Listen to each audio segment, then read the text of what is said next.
Well, I'd love to have a whole session on idolatry in the 21st century and how we understand it and what our texts have to say on it.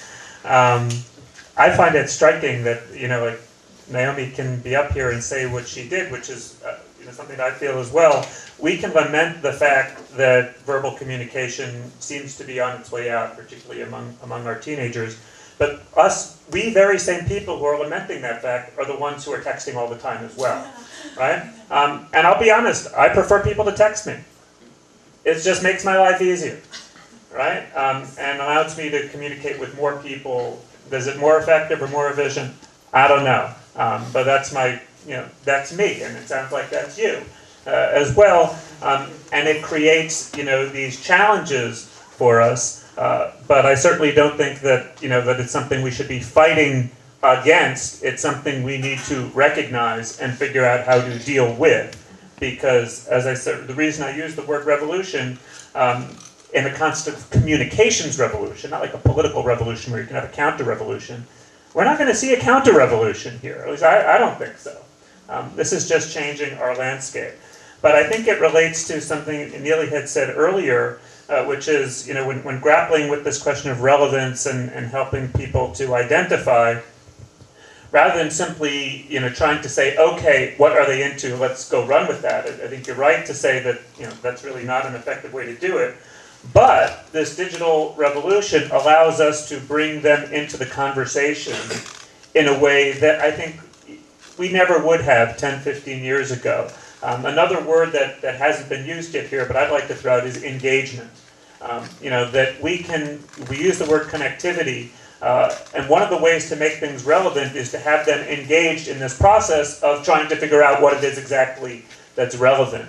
And believe me, I recognize this is a tremendous challenge for an educational community and you could say profession that for hundreds of years, and I'm not saying that all of us do this, but for hundreds of years have often felt that, it's our job to at least guide and set those parameters.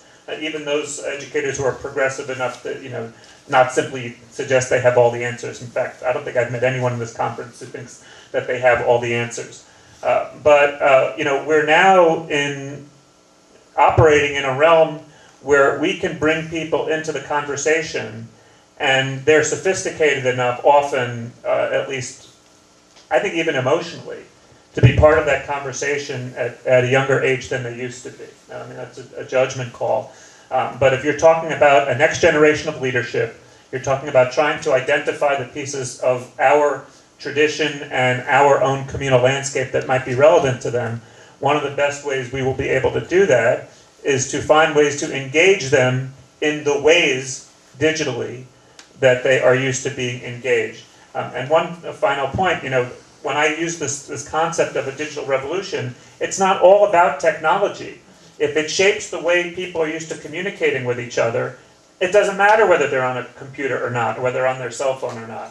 There's an expectation that the next generation has about how they relate to one another, how they relate to authority, how they relate to community, whether it's virtual or real. And I think that's an important shift. I'm going to stop everybody now. Vicky got the first call around. I want you to take a deep breath. And we've had quite an exchange among the panelists here about how they think about what was the major issue. And it's interesting how their conversation has gone as they've developed it. Well, now it's your turn, and this is how we like to run the questions. I'd like you to ask the question. If you have a particular panelist you'd like to go first about the question, that would be fine. If not, I'll direct it to which panelist I think would be the one most appropriate to kick it off, and we'll see how far that particular question goes before we move on to the next one. How does that sound, okay?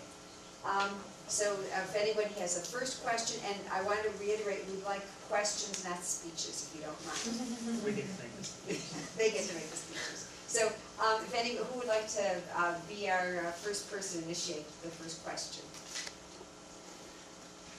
Go right ahead. So if I understand what you just said, in order to make religious school, day school, etc., relevant, we have to engage our young people through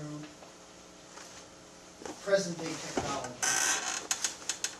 And in order to make that happen, it almost sounds like we have a new form, you're calling on us to have a new form of Jewish education, which requires every young person to have an iPhone. And we are going to Twitter the education to the kids, or we'll be out of date and we won't engage them. Right, so that's the question. Do you want Brian to answer first? Actually, no, I want him last. Okay, you want him.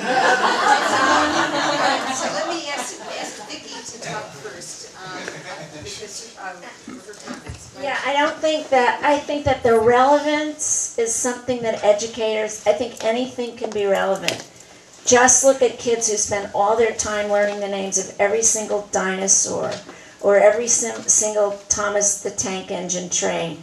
Trains are not very relevant to the everyday lives of our kids. Neither are dinosaurs. However, when kids get interested in that and want to learn it, they learn every detail about it. They invest incredible energy in it. It becomes, or the Disney princesses or whatever it is on the girls' side of the trains and the dinosaurs. I think that relevance is not what we think it is. I think it's our job. To take the Jewish tradition, which is in our hands and our responsibility to pass on, and figure out how to make it relevant. I think how it's passed on is not what makes it relevant. It can be passed on in 1,000 ways, including Twitter, I think. It's not how I would choose to do it, but it can be done that way, I'm sure. In fact, at our Seder, we had a presentation from one of the people. We gave everyone different assignments, and he came in with a report on the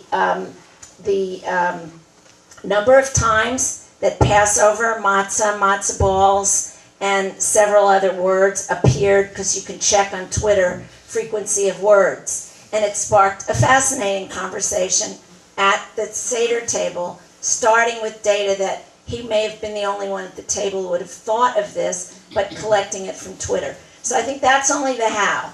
I think the what, I don't think there's very little in Jewish tradition that can't be made relevant by a good educator or interested parent.